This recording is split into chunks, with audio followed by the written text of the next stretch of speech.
The time that the third wave ended until he was let go a year later, I think the mechanism was in the works to get rid of him. And I think there was just too many complaints by the conservative teachers, too many complaints by the conservative administration. Oh, yeah, I don't think they liked his teaching methods. I think they were scared. Usually when people get scared, that's what they do. They want to get rid of the person they're scared of. And I think that's how it happened. Agnes Robinson, a member of the school board, was probably the main proponent of let kids do what they want to do. She was very permissive, you know. All my time on the school board, I was the most radical. And I didn't hesitate to say what I believed, and I didn't hesitate to do what I thought was right, which then, of course, left me in a sad situation that I had to give up Ron Jones. I'm sure the fatal blow was the fact that this was the year they either had to fire him or he would get tenure. That was terrible, and it was, you know, it was right in this room.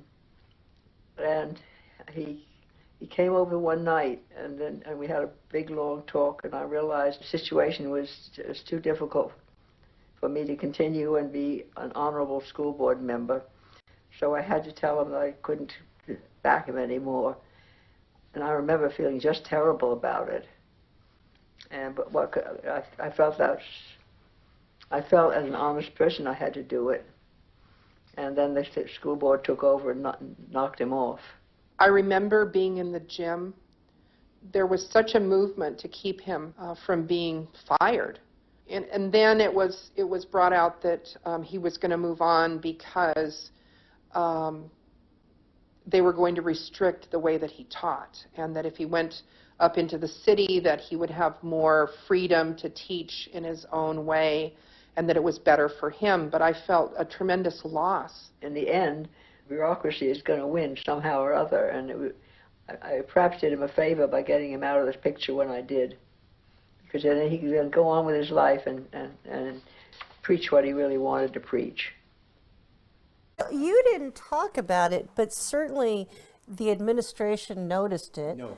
They didn't notice it? The principal joined.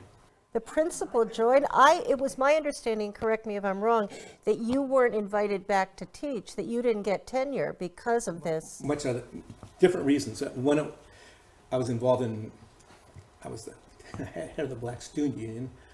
I was involved in faculty advisor. I was involved at Cumberly High School. At Cumberly High School. I had started other experiments. One was called IF, and that's never talked about. And you've never even heard about this, Mark. Yeah, in that magazine you sent me, I think you talked about the IF experiment. idea Yeah. form. Yeah. We're an English teacher, and I thought we'd let the student body vote on the idea of changing the curriculum by having one day a month where we'd allow anyone who wants to teach something to teach something. So Barbara, if you had something that you wanted to teach about, maybe public speaking, you would be able to teach that. The math teacher could teach poetry. A student might want to teach astronomy or baskets or anything that brings life to your human spirit. We would set aside that day. That was called IF. That's why I was fired. Okay.